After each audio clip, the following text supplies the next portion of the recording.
Hello friends, welcome to prep IAS. ये lecture हमारा modern India का 22nd लेक्चर है और ये लेक्चर हमारा लास्ट लेक्चर होगा मॉडर्न इंडिया का। इसके बाद कल से हम डिस्कस करेंगे एंशियंट इंडिया के बारे में। एंड दोस्तों, जो चीज़ छूट गई है, जो चीज़ बच गई है, उसको आज हम इस लेक्चर में डिस्कस करेंगे। जैसे कि वर्किंग क्लास मूवमेंट, ठीक है, जो इंडियन नेशनल कांग्रेस के एनुअल सेशंस हुए थे उसको थोड़ा समरी की फॉर्म में देखेंगे। कुछ न्यूज़पेपर्स, जर्नल, उसके नोट्स मैंने यहाँ पे दिए हैं। और फिर बाद में आज 20 मल्टीपल चॉइस क्वेश्चंस हैं जो हम करेंगे। उसके बाद हम मॉडर्न इंडिया को यहाँ पे ख़त्म कर देंगे और फिर हम आगे बढ़ेंगे एंशियंट इंडिया की तरफ। दोस्तों, जो लोग हमारे इस चैनल से नए नए जुड़े हैं उनके लिए अहम जानकारी हमारे इस क्रैश कोर्स के बारे में। प्रेप आईएएस ने 17 मार्च को यूपीएससी प्रीलिम्स 2021 के लिए 3 महीने का फ्री क्रैश कोर्स लॉन्च किया है जो कि 20 जून तक चलने वाला है। काफ़ी सारी अच्छी चीज़ें हैं, जैसे कि एकदम फ्री है, आपको किसी भी तरह का कोई भी पेमेंट नहीं करना है। कंप्लीट कॉम्प्रिहेंसिव कवरेज होगा सिलेबस का। लास्ट में 5 high quality full length mock test होंगे जहाँ पे आप अपनी परफॉर्मेंस को जज कर सकते हो, उसको एनालाइज कर सकते हो। ठीक है, स्टैटिक एंड डायनामिक दोनों ही पोर्शन हम लोग कवर करवा रहे हैं। एंड हमारे टेलीग्राम चैनल पे आपको स्टडी मटेरियल, नोट्स और हमारे वीडियोस की पीडीएफ वहाँ पे मिल जाएगी। एंड फ्रेंड्स, संडे को 2 चीज़ें होती हैं। एक तो सीसेट की क्लासेस होती हैं, उसके अलावा डाउट क्लियरिंग सेशन होता है जहाँ पे आप डायरेक्ट फैकल्टी से बात करके अपने डाउट्स को रिजॉल्व कर सकते हो। दोस्तों, हमारी सबसे बड़ी स्ट्रेंथ है हमारी फैकल्टी, जिसे यूपीएससी टीचिंग का या फिर यूपीएससी एग्जामिनेशन का काफ़ी अच्छा एक्सपीरियंस है। भले ही वो प्रीलिम्स हो, मेंस हो या फिर इंटरव्यू हो, तीनों ही स्टेजेस का काफ़ी अच्छा एक्सपीरियंस है। इसलिए दोस्तों, काफ़ी फ़ायदा पहुंचेगा आप लोगों को हमारे इस फ्री इनिशिएटिव से। इसलिए मेरी आप लोगों से गुजारिश है, रिक्वेस्ट है कि हमारे इस इनिशिएटिव को मैक्सिमम लोगों में फॉरवर्ड कीजिए, अपने ग्रुप्स में शेयर कीजिए ताकि मैक्सिमम लोगों को हमारे इस फ्री इनिशिएटिव का फ़ायदा मिल सके। एंड दोस्तों, अगर आपको डिटेल शेड्यूल के बारे में जानना हो, रजिस्ट्रेशन लिंक के बारे में जानना हो, हमारे टेलीग्राम चैनल के लिंक के बारे में जानना हो, तो इस वीडियो के डिस्क्रिप्शन बॉक्स में जाइए, वहाँ पे आपको सारे लिंक मिल जाएंगे। ठीक है फ्रेंड्स, तो ये तो हो गई इन्फॉर्मेशन। अब हम आते हैं हमारे आज के टॉपिक की तरफ और शुरुआत करेंगे वर्किंग क्लास मूवमेंट से।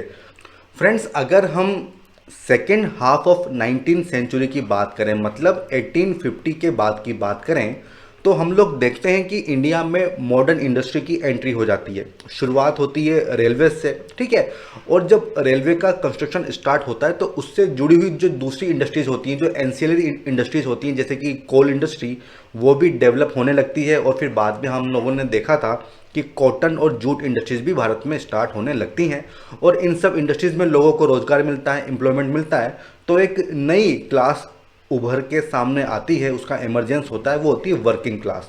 अब दोस्तों, ये जो वर्किंग क्लास थी, इसने भी शुरुआत में काफ़ी ज़्यादा इश्यूज जो है फेस किए थे, इनका भी काफ़ी एक्सप्लॉयटेशन होता था। और ये सभी इश्यूज वही इश्यूज थे जो कि यूरोप में जब इंडस्ट्रियलाइजेशन हुआ था तब वहाँ के लोगों ने फेस किए थे। जैसे कि लो वेजेस, काफ़ी कम इनको सैलरी मिलती थी, वर्किंग आवर्स काफ़ी ज़्यादा थे। हमने देखा था कि 1881 1891 में लेजिस्लेशन आता है, ठीक है, तो काफ़ी लॉन्ग इनके वर्किंग आवर्स होते हैं। अगर हम वर्किंग कंडीशंस की बात करें तो काफ़ी अनहाइजेनिक वर्किंग कंडीशंस होती है, हैजार्डस, काफ़ी सेफ्टी के इश्यूज होते हैं, ठीक है। जहाँ पे ये लोग रहते थे वहाँ पे वेंटिलेशन नहीं होता था, वहाँ पे लाइटिंग नहीं होती थी। तो इस तरह की सिचुएशन में ये लोग रहते थे। चाइल्ड लेबर की प्रॉब्लम होती थी और इसके अलावा जो बेसिक सुविधाएं होती थी उनका अभाव इनको देखने को मिलता था। ठीक है फ्रेंड्स, तो इसलिए ऑब्वियस सी बात थी कि जब किसी को आप दबा दोगे, उसका शोषण करोगे, तो वो अपना एक आवाज़ तो उठाएगा। तो इसी से हम देखते हैं कि वर्किंग क्लास मूवमेंट भारत में स्टार्ट होता है। दोस्तों, यहाँ पे ये भी समझना होगा कि जो वर्किंग क्लास मूवमेंट था इंडिया में, थोड़ा इसका नेचर एकदम डिस्टिंक्ट था, एकदम यूनिक नेचर था। क्यों? क्योंकि देखिए दोस्तों, एक तो ये लोग 2 चीज़ों से लड़ रहे थे। सबसे पहली चीज़ थी ब्रिटिश इंपीरियलिज्म, ठीक है। अगर हम पॉलिटिकली बात करें तो इंपीरियलिज्म से ये लोग शिकार थे। दूसरा, अगर हम इकोनॉमिक फ्रंट पे बात करें तो भले ही वो फॉरेन कैपिटलिस्ट क्लास हो या फिर नेटिव कैपिटलिस्ट क्लास हो, मतलब जो भारतीय लोग थे वो सब भी इनका इकोनॉमिकली एक्सप्लॉयटेशन करते थे। इसलिए ऑब्वियस सी बात थी कि जब इन्होंने मूवमेंट स्टार्ट किया तो इनका जो मूवमेंट था वो इंडिया के जो फ्रीडम स्ट्रगल था उसके साथ इंटरमिक्सिंग हो जाती है। ठीक है फ्रेंड्स, तो ये बहुत इंपॉर्टेंट है इस चीज़ को समझना। वर्किंग क्लास का मूवमेंट था वो हमारा जो पॉलिटिकल स्ट्रगल था उसके साथ मिक्स हो गया था। अब दोस्तों अगर हम शुरुआती दिनों की बात करें, ठीक है, तो जो हमारे अर्ली जो नेशनलिस्ट थे, जो मॉडरेट्स थे, उनका कुछ ज़्यादा सही रवैया नहीं था इंडियन वर्किंग क्लास को लेके। वो इनडिफरेंट थे, मतलब उदासीन थे। ठीक है, अगर बात करें तो उनका ये मानना था कि अगर हम लेबर लेजिस्लेशन लाएंगे वर्किंग कंडीशन को इम्प्रूव करने के लिए तो उससे क्या होगा कि अभी जो हमें कॉम्पिटिटिव एज मिल रही है, मींस क्योंकि हमारे प्रोडक्ट थोड़े सस्ते होते हैं तो उस पर इसका इफेक्ट होगा, हमारे प्रोडक्ट्स महंगे हो जाएंगे। इसलिए हम देखते हैं कि उन्होंने 1881 और 1891 के जो फैक्ट्री एक्ट्स आए थे उनका समर्थन नहीं किया था। तो दोस्तों इस पे इंपॉर्टेंट क्वेश्चंस बन सकते हैं। वो क्लास के बेसिस पे मूवमेंट का डिवीजन नहीं चाहते थे। ठीक है फ्रेंड्स, तो ये इंपॉर्टेंट पॉइंट्स है जिस पर डायरेक्ट क्वेश्चन बन सकते हैं। इसलिए हम देखते हैं कि शुरुआत में जो भी अटेम्प्ट हुए थे वो चैरिटेबल एफर्ट्स थे। ठीक है, फिलैंथ्रोपिक एफर्ट्स थे, किसी तरह का कोई एक ब्रॉड लेवल पे मूवमेंट हुआ नहीं था। सबसे पहले आता है 1870 में शशि पदा बनर्जी। दोस्तों ये सब आपको याद रखने होंगे क्योंकि इनसे डायरेक्ट क्वेश्चन पूछे जाते हैं। तो 1870 में शशि पदा बनर्जी ने एक क्लब स्टार्ट किया था, वर्किंग मेंस क्लब, और इसका ऑब्जेक्टिव क्या था, वर्किंग कंडीशन को सुधारना, और एक न्यूज़पेपर भी लॉन्च किया था जिसका नाम था भारत श्रमजीवी। फ्रेंड्स काफ़ी इंपॉर्टेंट है, सवाल पूछे जाते हैं। इसके अलावा नेक्स्ट आता है 1878 में जो एस बेंगोली थे, उन्होंने बेटर वर्किंग कंडीशन के लिए, लेबर की वर्किंग कंडीशन को सुधारने के लिए बॉम्बे लेजिस्लेटिव काउंसिल में एक बिल पास करवाया था। फ्रेंड्स तो इस पे भी सवाल पूछे जाते हैं। इसके अलावा 1880 में NM लोखंडे, दोस्तों बहुत इंपॉर्टेंट है, इन्होंने एक तो न्यूज़पेपर स्टार्ट किया था दीनबंधु, और एक एसोसिएशन थी बॉम्बे मिल एंड मिल हैंड्स एसोसिएशन। दोस्तों इस पर डायरेक्ट सवाल पूछे जाते हैं, आपको ये चीज़ें याद रखनी होगी। इसके अलावा दोस्तों 1899 में हम देखते हैं कि जो ग्रेट इंडियन पेनिनसुलर रेलवेज थी उसकी पहली स्ट्राइक होती है। और दोस्तों हमने बात की थी कि तिलक जो हैं वो काफ़ी वो एक्टिव थे वर्किंग क्लास मूवमेंट को लेके, तो उनके जो न्यूज़पेपर थे केसरी और महारट्टा, वहाँ पे काफ़ी लंबे समय तक इस चीज़ की कैंपेनिंग की गई थी। एंड दोस्तों इसके अलावा जो शुरुआती जो हमारे लीडर्स थे जैसे कि बिपिन चंद्र पाल हो गए, ठीक है, सुब्रमण्यम अय्यर हो गए, इन्होंने भी लेबर कंडीशन सुधारने की बात की थी, प्रो लेबर रिफॉर्म्स की ये बात करते थे। तो दोस्तों ये सब हमें याद रखना होगा, इसमें डायरेक्ट सवाल पूछे जाते हैं। अब दोस्तों इसके बाद जब स्वदेशी मूवमेंट स्टार्ट होता है तो हमने डिस्कस किया था कि जो वर्किंग क्लास है वो काफ़ी बड़े लेवल में इसमें पार्टिसिपेट करती है। ये हम ऑलरेडी डिस्कस कर चुके हैं। स्ट्राइक्स जो है ऑर्गेनाइज की जाती हैं प्रेस में, रेलवेज में, जूट इंडस्ट्रीज में।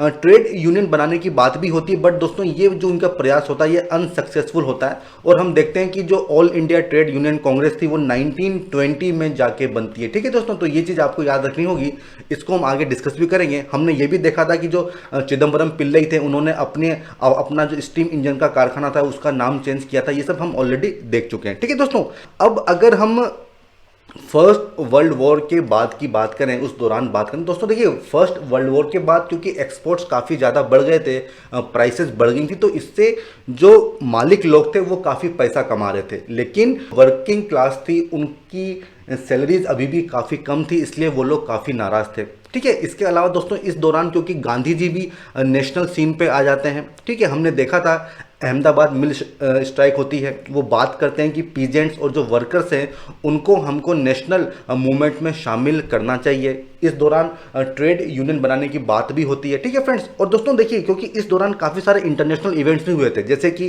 इंटरनेशनल लेबर ऑर्गेनाइजेशन बनी थी। ये कब बनी थी? 1919 में। ठीक है, कॉमिंटन बनती, तो इससे जो लेबर मूवमेंट होता है इसको एक नई डायरेक्शन मिलती है, क्योंकि सोशलिस्ट हो गए, कम्युनिस्ट हो गए, वो सब पिक्चर में आते हैं, और ये ऑलरेडी हम डिस्कस कर चुके हैं। ठीक है फ्रेंड्स, अब हम बात करेंगे all India trade union Congress की। दोस्तों देखिए ये बहुत इंपॉर्टेंट है, डायरेक्ट सवाल इस पर बनते हैं।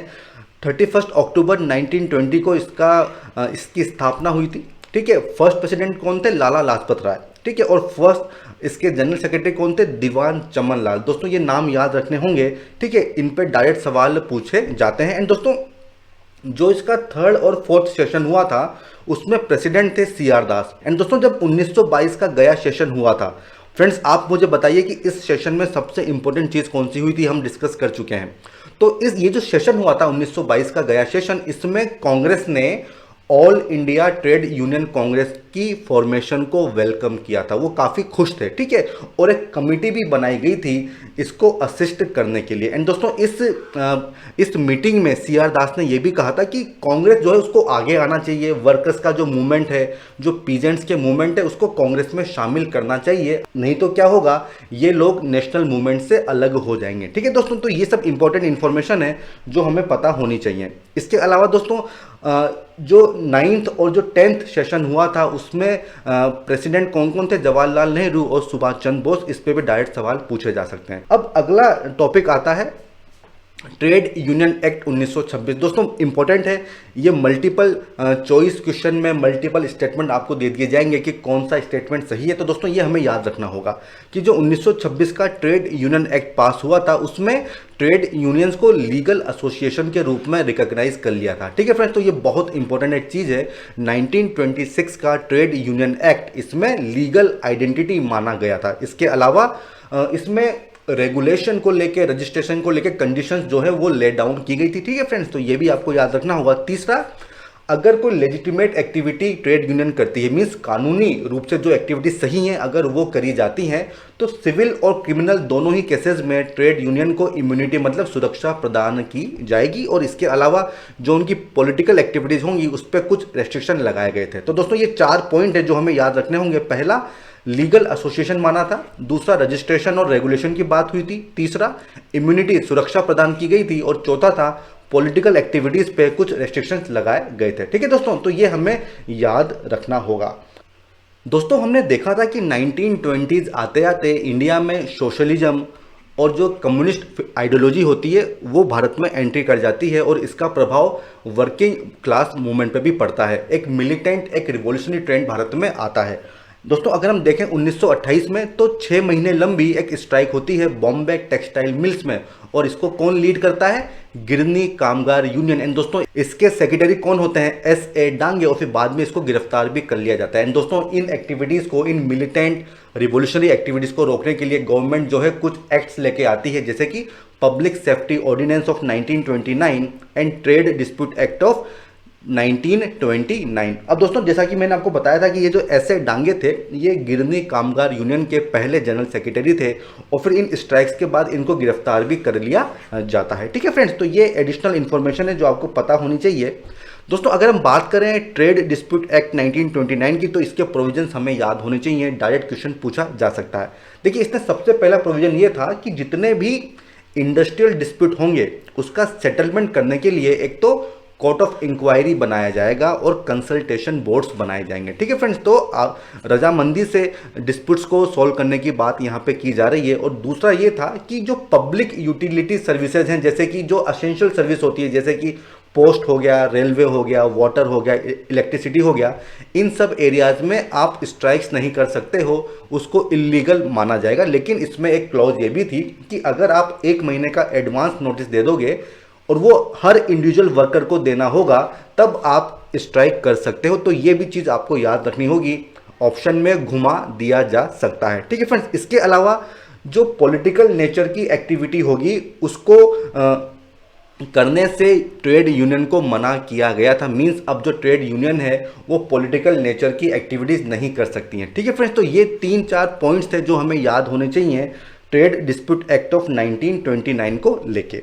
दोस्तों अब हम बात करेंगे 1929 की मेरठ कॉन्स्पिरेसी केस को लेके। दोस्तों इससे माहौल काफ़ी गर्म हो गया था, हमने ये डिस्कस भी किया था पहले। इसमें हुआ क्या था कि जो 31 लेबर यूनियन के लीडर्स थे उनको गवर्नमेंट ने गिरफ्तार कर लिया था, और इसमें मुख्य नाम कौन से थे, मुजफ्फर अहमद, S.A. डांगे, शौकत उस्मानी, ठीक है फ्रेंड्स।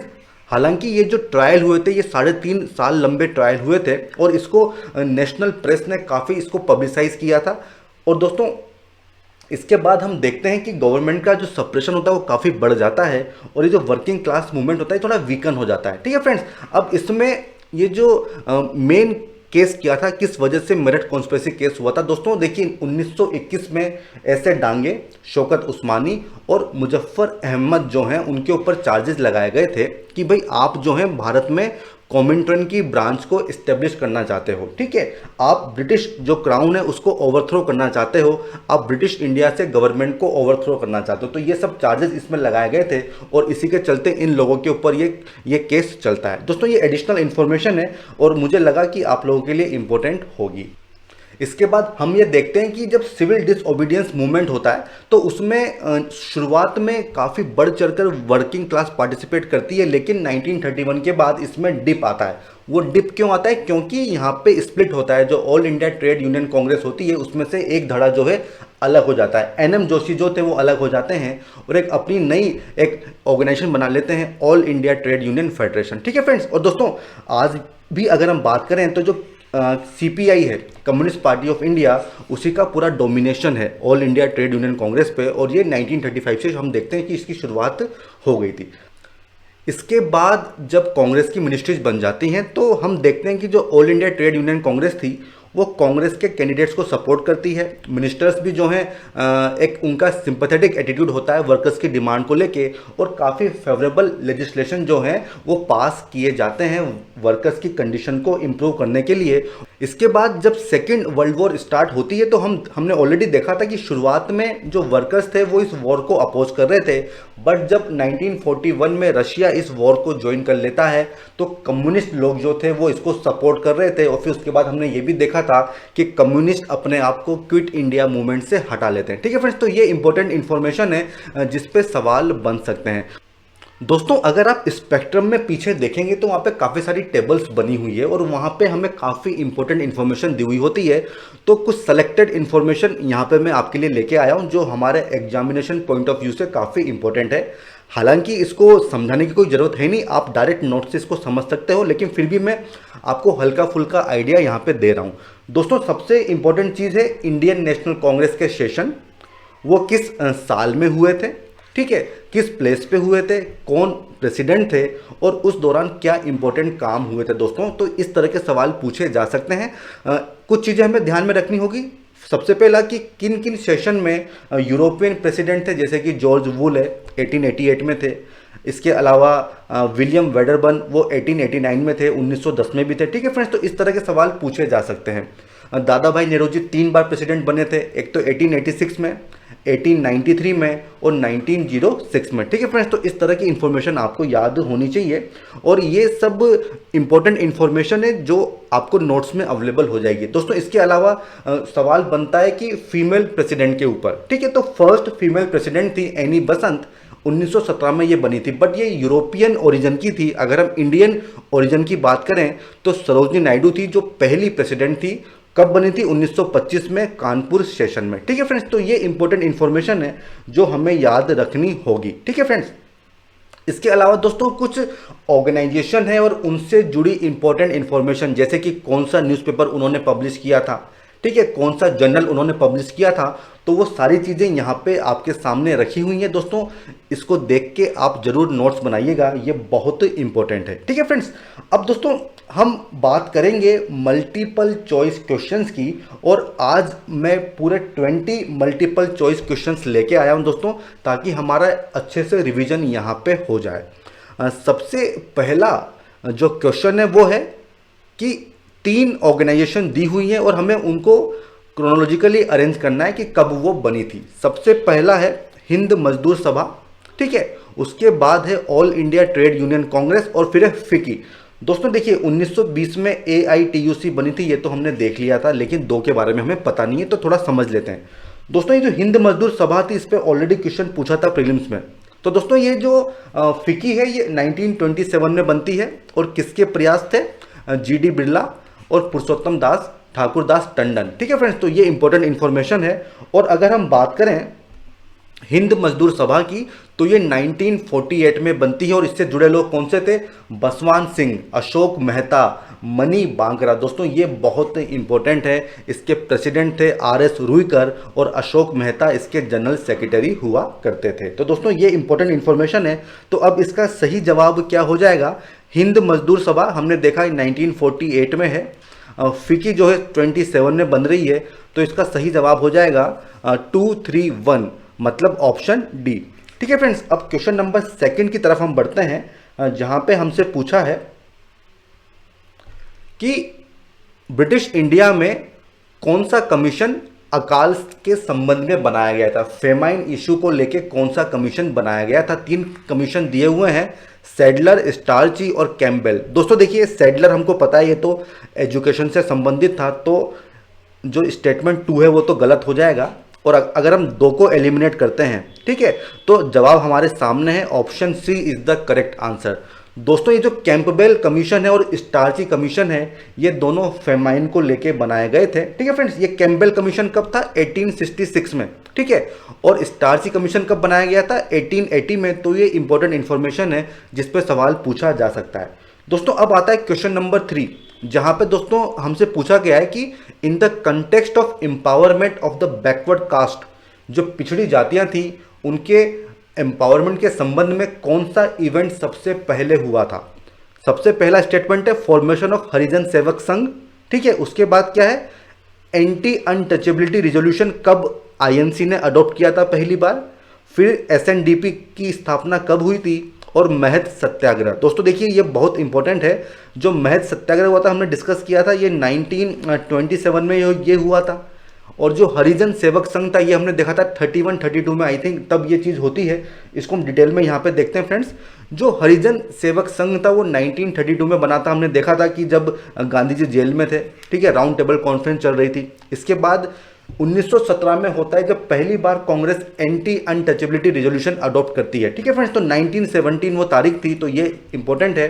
एंड दोस्तों हमने डिस्कस किया था कि जो एसएनडीपी योगम है उसकी स्थापना होती है 1903 में, तब इसका रजिस्ट्रेशन होता है। ठीक है, तो सही जवाब क्या हो जाएगा?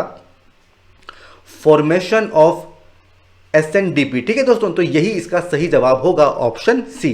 अब हम बात करेंगे क्वेश्चन नंबर 4 की, जहां पे हमसे पूछा गया है कि प्लेज मूवमेंट जो है उसका संबंध किससे? दोस्तों हमने डिस्कस किया था प्लेज मूवमेंट। इसका सही आंसर क्या होगा friends? Option A, B, C, D, बताइए कौन सा सही होगा इसमें? दोस्तों इसका सही जवाब है option C, prohibiting child marriages in India. दोस्तों देखिए, जब हमने सोशल रिफॉर्म्स मूवमेंट डिस्कस किए थे, वहां पे हमने इंडियन सोशल कॉन्फ्रेंस को डिस्कस किया था, जिसके फाउंडर कौन थे? रानाडे और रघुनाथ राव। तो उस दौरान ये प्लेज मूवमेंट होता है जिसमें ये लोगों को इंस्पायर करते हैं कि आप जो है चाइल्ड मैरिज मत करवाइए। ठीक है, तो ये प्लेज मूवमेंट है, इस पे सवाल बन सकते हैं।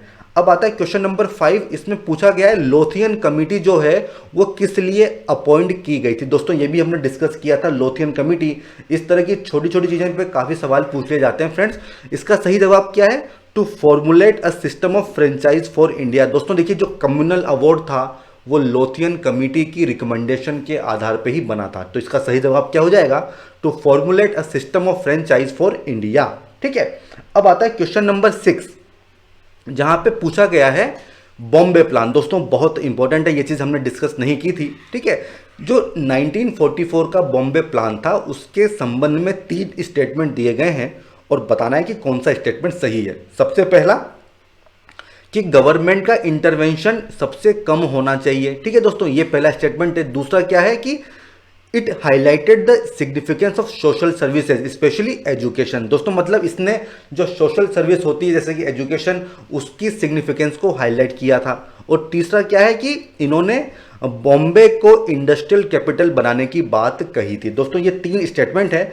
अब इसके बारे में हम पढ़ते हैं। दोस्तों एक्चुअली दोस्तों हुआ क्या था, बॉम्बे प्लान ये 1944 का प्लान है और इसका पर्पस क्या था कि पोस्ट इंडिपेंडेंस, जब भारत आज़ाद हो जाएगा तो उसके बाद इंडियन इकोनॉमी को किस तरह से डेवलप किया जाएगा, तो उसको लेके ये प्लान जो है वो डेवलप किया गया था। और इसमें कौन लोग शामिल थे? JRD टाटा, GD बिड़ला, इस तरह की जो बड़ी बड़ी उस समय की कैपिटलिस्ट लोग थे वो इसमें शामिल थे। पुरुषोत्तम दास टंडन हो गए, जॉन मिथाई हो गए। इस बॉम्बे प्लान का ये की प्रिंसिपल था कि बिना गवर्नमेंट इंटरवेंशन के, रेगुलेशन के, जो इंडियन इकोनॉमी है वो ग्रो नहीं हो सकती है और गवर्नमेंट का इंटरवेंशन काफ़ी जरूरी है। ठीक है फ्रेंड्स, तो ये इनका फर्स्ट पॉइंट था। दूसरा पॉइंट ये भी था, इन्होंने सोशल सर्विस की जो बात थी उसको इन्होंने हाईलाइट किया था। और तीसरा ये था कि इन्होंने बॉम्बे को इंडस्ट्रियल कैपिटल बनाने की बात नहीं की थी। दोस्तों ये मैंने केवल लिमिटेड इन्फॉर्मेशन आपको यहाँ पे दी है, इन स्लाइड्स में डिटेल्ड इन्फॉर्मेशन दी हुई है, तो यहाँ से आप अपने नोट्स बना सकते हो। तो इसका सही जवाब क्या होगा दोस्तों?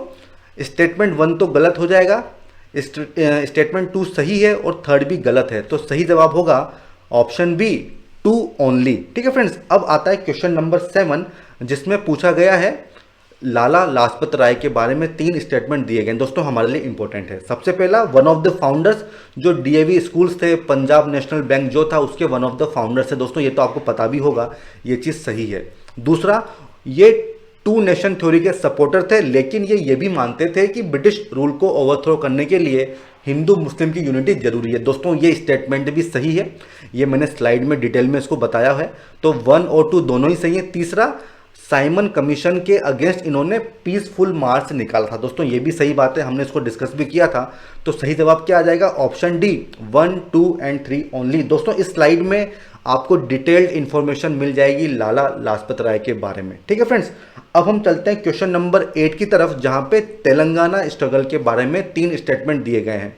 सबसे पहला कि इसमें ग्राम राज कमिटीज बनी थी दोस्तों, देखिए ये हमने डिस्कस नहीं किया था, बट हाँ ये चीज़ सही है कि इसमें ग्राम राज कमिटीज बनाई गई थी। दूसरा, the struggle ended with the accession of Hyderabad state, दोस्तों ये स्टेटमेंट गलत है, ऐसा नहीं हुआ था, ये स्ट्रगल 1951 तक चला था। ठीक है। तीसरा क्या है कि कम्युनिस्ट पार्टी ऑफ इंडिया जो है उन्होंने इंपॉर्टेंट रोल प्ले किया था। फ्रेंड्स ये सही बात है, हमने डिस्कस भी किया था। ठीक है, तो सही जवाब क्या हो जाएगा? Option B, 1 and 3 only. ठीक है फ्रेंड्स, अब हम बात करेंगे क्वेश्चन नंबर 9 की, जहां पे पूछा गया है एक पर्सनैलिटी के बारे में जो एक सोशियो रिलीजियस रिफॉर्म मूवमेंट की एक प्रोमिनेंट फिगर थे। ठीक है, एंग्लो मराठी वीकली था इंदु प्रकाश, उसके वन ऑफ द एडिटर्स थे। ठीक है, इसके अलावा he was closely associated with प्रार्थना समाज। दोस्तों ऑब्वियस सी बात है, आप समझ गए होंगे इसका जवाब क्या होगा?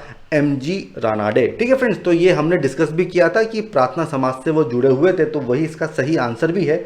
और दोस्तों अगर आपको एडिशनल इन्फॉर्मेशन चाहिए तो इस स्लाइड में आप एडिशनल इन्फॉर्मेशन पा सकते हैं। ठीक है दोस्तों, अब हम बात करेंगे क्वेश्चन नंबर 10 की, जहां पे कांग्रेस सोशलिस्ट पार्टी के बारे में 2 स्टेटमेंट दिए गए हैं। तो दोस्तों ये हमारे लिए बहुत इंपॉर्टेंट है, कांग्रेस सोशलिस्ट पार्टी।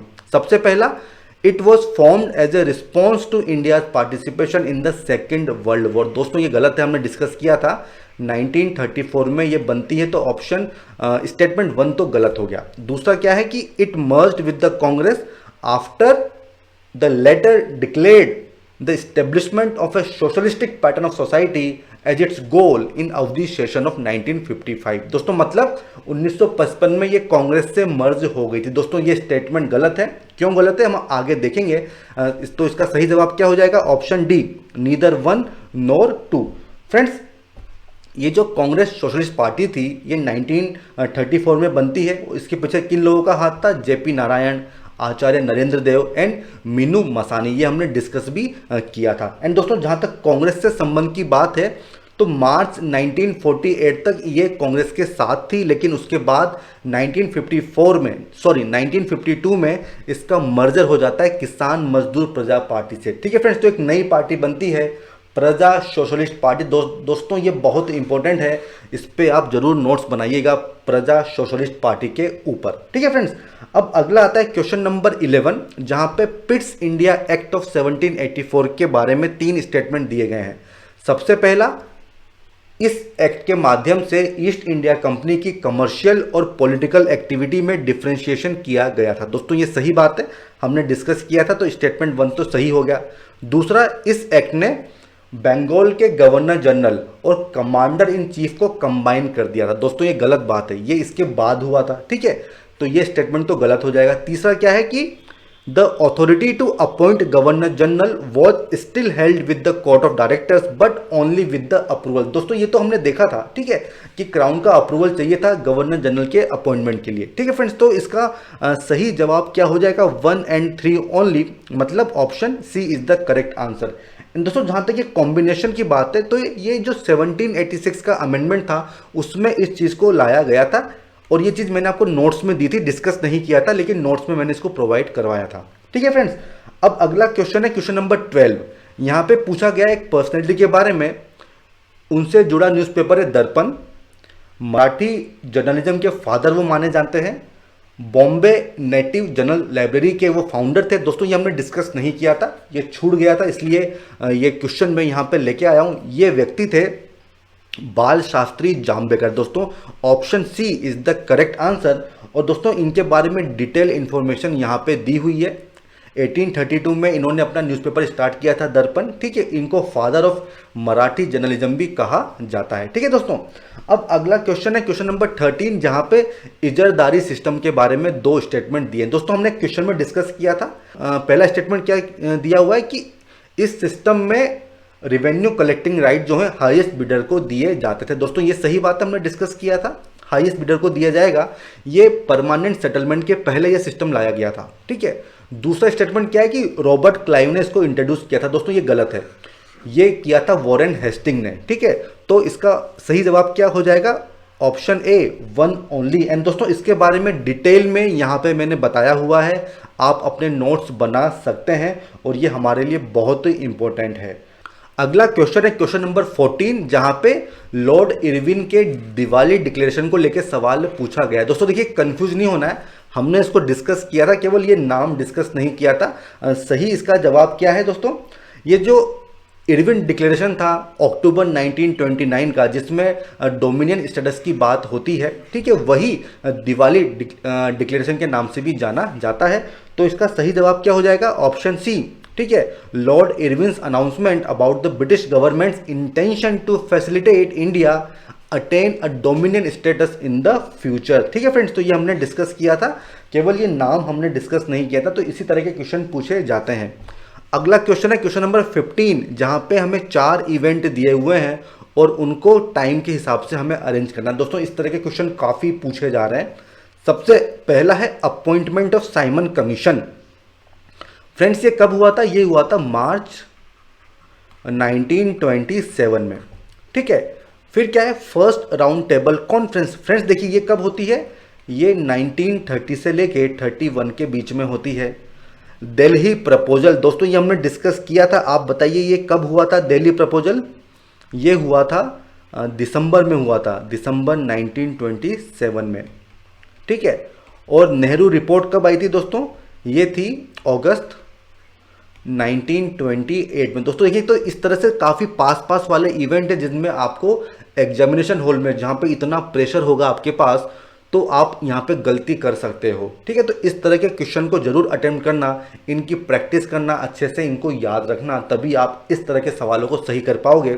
तो सही जवाब इसका क्या हो जाएगा? ऑप्शन सी, 1342, ठीक है फ्रेंड्स। तो ये हो गया क्वेश्चन नंबर 15। अब आता है क्वेश्चन नंबर 16। दोस्तों देखिए जैसा मैंने बात की थी कि एनुअल सेशन को लेके, तो इस तरह के सवाल बनते हैं। यहाँ पे यूरोपियन प्रेसिडेंट दिए हुए हैं, ठीक है, और पूछा गया है कि जो आईएनसी सेशन है वो सही है या नहीं है। दोस्तों देखिए इसके ऑलरेडी नोट्स मैंने आपको प्रोवाइड कर दिए हैं, वहाँ से आप जाके इसको देख सकते हैं। इसका सही जवाब क्या हो जाएगा? ऑप्शन 16 का ऑप्शन डी, ठीक है, 1 and 4 ओनली, ठीक है।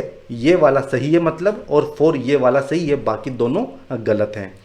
अगला आता है क्वेश्चन नंबर 17, जहाँ पे पूछा गया है कि मॉडर्न इंडियन हिस्ट्री के कंटेक्स्ट में कर्नाटका मेथड किसको कहते हैं। दोस्तों देखिए ये भी एडिशनल इंफॉर्मेशन है।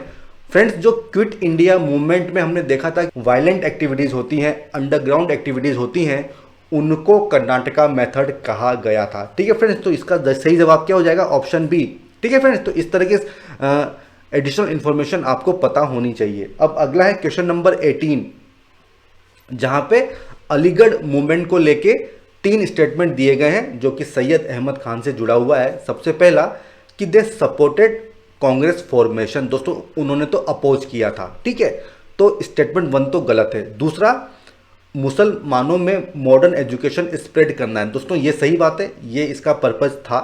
तीसरा क्या है कि सैयद अहमद खान ने जामिया मिलिया इस्लामिया यूनिवर्सिटी जो है वो फाउंड की थी। दोस्तों देखिए ये गलत है, ये तो 1920 में हुआ था, ठीक है। इन्होंने कौन सी यूनिवर्सिटी बनाई थी? अलीगढ़ मुस्लिम यूनिवर्सिटी, पहले उसका क्या नाम था? माओ, ठीक है। तो इसका सही जवाब क्या हो जाएगा? ऑप्शन बी, मतलब 2 ओनली। अब है क्वेश्चन नंबर 19, जहाँ पे बात हो रही है लेबर मूवमेंट की। दोस्तों 1920 का जो लेबर मूवमेंट हुआ था उसमें कम्युनिस्ट फोर्सेस भी थी, रेडिकल फोर्सेस भी थी, ठीक है। तो इनको रोकने के लिए ब्रिटिश गवर्नमेंट ने कौन कौन सी स्टेप्स ली थी, ये इस सवाल में पूछा गया है। 4 हमको स्टेटमेंट दिए गए हैं। Official secret act of 1923, public safety bill, trade dispute act, दोस्तों ये तो हमने अभी देखा था कि ये दोनों चीज़ें तो हुई थी, तो 2 और 3 जहाँ पर होंगे वही सही जवाब होगा। ठीक है फ्रेंड्स, तो देखिए ये गलत हो गया और ये भी गलत हो गया। और चौथा क्या है, first royal commission on labour. And दोस्तों देखिए जो फोर्थ जो स्टेटमेंट है वो तो दोनों ही ऑप्शन में है। ठीक है, इसका मतलब क्या हुआ, ये भी सही है। और अब बात आती है ऑफिशियल सीक्रेट एक्ट ऑफ 1923 की। दोस्तों देखिए जो ऑफिशियल सीक्रेट एक्ट था उसका पर्पज अलग था। जो एक्सप्योनेज होता था उस चीज़ को रोकने के लिए ऑफिशियल सीक्रेट एक्ट लाया गया था। इसका लेबर मूवमेंट से कोई कनेक्शन नहीं था। ठीक है, तो इसका सही जवाब क्या हो जाएगा, 2, 3 एंड 4, मतलब option C is the correct answer. अब हम बात करेंगे क्वेश्चन नंबर 20 की, जो कि आज का आखिरी क्वेश्चन है। इसमें पूछा गया है कि जो इंग्लिश एजुकेशन एक्ट था 1835 का, उसके संबंध में 3 स्टेटमेंट दिए गए हैं और बताना है कौन सा सही है। सबसे पहला, इसने मास एजुकेशन के बारे में बात कही थी। दोस्तों देखिए तो गलत बात है। मास एजुकेशन की बात किसने की थी, वुड्स डिस्पेच ने बात की थी। ठीक है, तो ये तो गलत हो गया। It provided fund for orientalist, दोस्तों इस दौरान तो इंग्लिश लैंग्वेज की बात होती थी, जो एंग्लिसिस्ट थी उनको प्रमोट किया गया था। तो स्टेटमेंट 2 भी गलत होगा। और तीसरा क्या है, मैकोले के जो मिनट थे उसके बेसिस पे ही ये एजुकेशन एक्ट आया था। दोस्तों ये सही बात है, हमने देखा था 1835 का मैकोले के मिनट और उसी के आधार पे ये एक्ट बनता है। तो इसका सही जवाब क्या हो जाएगा, सी, ऑप्शन सी, मतलब 3 ओनली। दोस्तों हमारा ये लेक्चर यहाँ पे ख़त्म हो चुका है। एंड दोस्तों अब हम शुरुआत करेंगे अगले लेक्चर से एंशिएंट इंडिया के बारे में। अगर आपका मॉडर्न इंडिया को लेके कोई भी डाउट आता है तो आप मुझसे उन क्लासेस में भी कमेंट सेक्शन में पूछ सकते हैं, उनका मैं रिप्लाई करने की कोशिश करूँगा। दोस्तों आई होप आपको मॉडर्न इंडिया जो है सही से समझ में आई होगी, आपका कुछ फ़ायदा हुआ होगा। एंड दोस्तों अब हम फिर मिलेंगे एक नए लेक्चर के साथ। तब तक के लिए दोस्तों गुड बाय, थैंक यू।